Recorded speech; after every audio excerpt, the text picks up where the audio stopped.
We continue now at the top of Daf Ayin Gimel Amud Aleph in Mesechet Kesuvos. This is Kesuvos Daf 73a. The Gemara here continues the statement of Abaye. Abaye is going on the machlokas between Rav and Shmuel.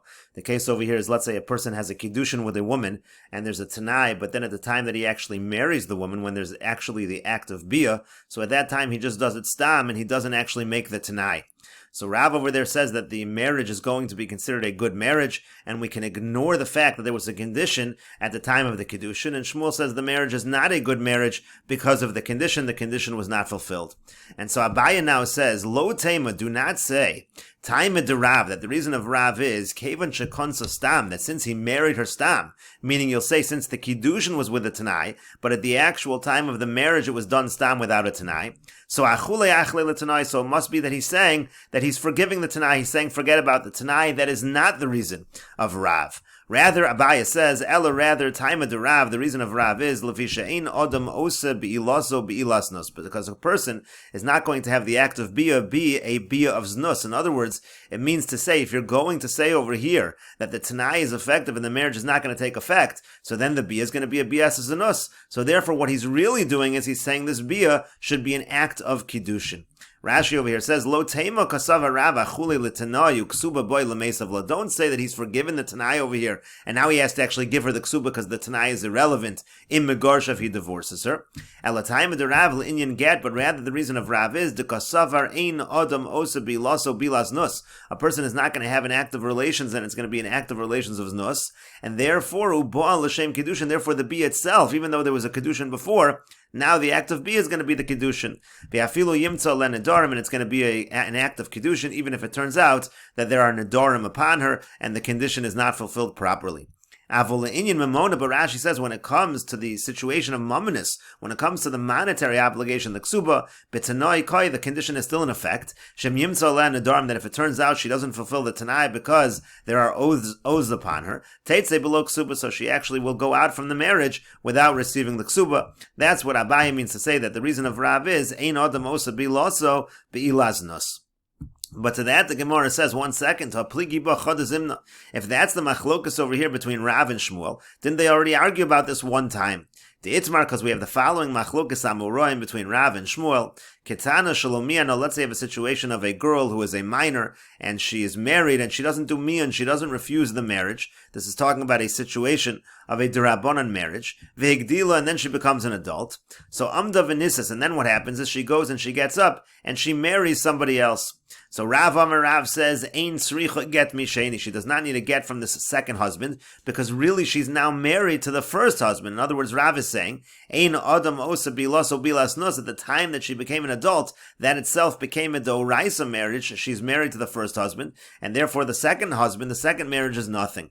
Ushmuel Amar, and Shmuel says, no, tzricha get misheni. She needs a get from the second husband. Rashi over here says, Ketana Yasom, again, she's a minor and she's an orphan, meaning to say, again, she gets married. There's no father marrying her off, so it's not a doraisa marriage. Shalomiyano bekatznu, so she didn't refuse the marriage during the time when she was a minor.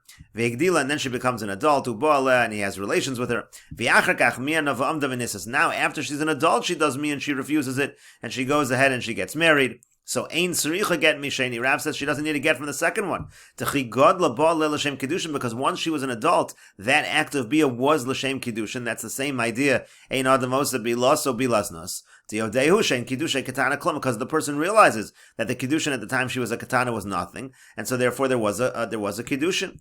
And then again, Shmuel said, "Sricha get misheni." She does need a get from the second husband. Because when the person has relations with her when she's an adult, so it's really under the assumption of the first act of relations, of the first kiddushin. There was no added kiddushin midoraisa. Now, V'ava gav demo de Shmuel shasura l'sheni. Now, Rashi says, even though Shmuel admits that she is prohibited to the second husband, the Mishnah Shleimi, that's a Mishnah dein Abbas mima'enes mishehivia shtei saros, it says that she's not allowed to do miyan once she becomes an adult, but get miha boy mine, but still, she's going to need to have a get, even though she's usher to that second husband, she's going to need a get from him. To amri rabbanon gedola lo mima'enes midrabbanon, because this idea that they said that a Gedola can't do it, can't do Mian, that's only into Rabbanan. But Rav Savar Doraisi. Now Rav happens to hold, no, it's Doraisa. Misham Dechi Boil, Mishatagdil L'Shem Kiddushin Boil. Because Rav again says that the act of relations when she was an adult is considered a real L'Shem Kiddushin act of Bia, and therefore she's married on a Doraisa level. That's why the Mian does nothing. But again, according to Shmuel, the Mian would not be effective in the sense that she is usher to the second husband, but she would require a get. So in any case, the Gemara continues and says, why do we need to have the same machlokas Rav and Shmuel? We have to have it 2 times, and the Gemara answers, Shrichit is necessary. Because if we only had that particular case, meaning to say, if we only had the second case of Miyun, where Rav said that the act of Bia was considered a Kiddushin Doraisa, Ba'hi Kama Rav, only in that case maybe Rav said that, Misham Deleka Tana, because in that case there was no condition over there. There we were talking about a situation where the first Kiddushin was with a minor, as Rashi over here says, Deleka Tana v'hakol yodin, she'en b'maisa katana klam. Everybody knows that that marriage was nothing because she was a minor.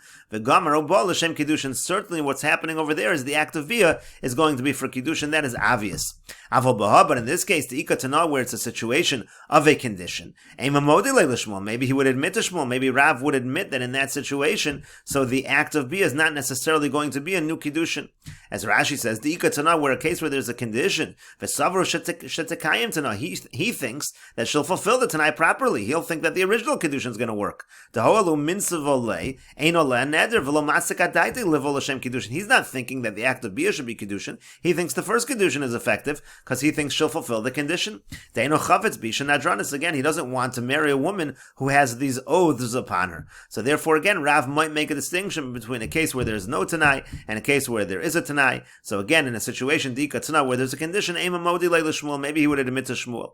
And the Gemara says you can say the same thing in the reverse. If we only had that case, again, maybe Shmuel only says it in that particular case. It could be that Shmuel would admit to Rav in a situation where she was a minor and then she becomes an adult. Everybody understands the Kiddushin with a minor is not a Kiddushin. So there, maybe he would admit that when the act of Bia happens when she's an adult, that it is a Kiddushin. And the Gemara therefore says, Shricha, therefore we need the Machlokas, Rav and Shmuel, in both cases. And the Gemara continues to Nan, let us bring a proof to this from our Mishnah. The Mishnah said, Konsa stam v'nimsu ala nedarim teitze shelo b'ksuba. It said, let's say he marries her stam, and then it turns out she has nedarim upon her, so she's divorced, and she does not receive the ksuba money.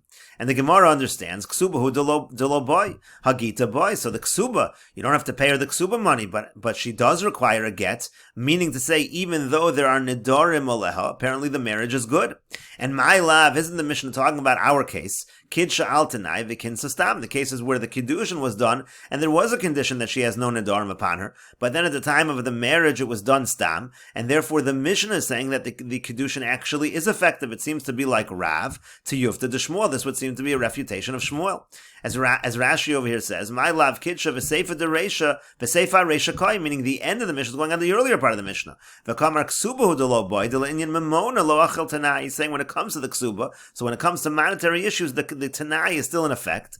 Avol gita boy, but in terms of requiring a get, that is required. The l'shem kiddushin boil, because there was the act of bia was done for the sake of the kiddushin. The imishtachachal nedarim lo tehei bilasos nus karav. The idea is even if she would have nedarim, he doesn't want his bia to be a bia of znus. So there is a kiddushin over here. He just will not owe the ksuba, and that's exactly what Rav said. Again, according to the way Abaya understood Rav, and we'll continue with this discussion in the next video on Daf Ayin Gimel Amud Beis.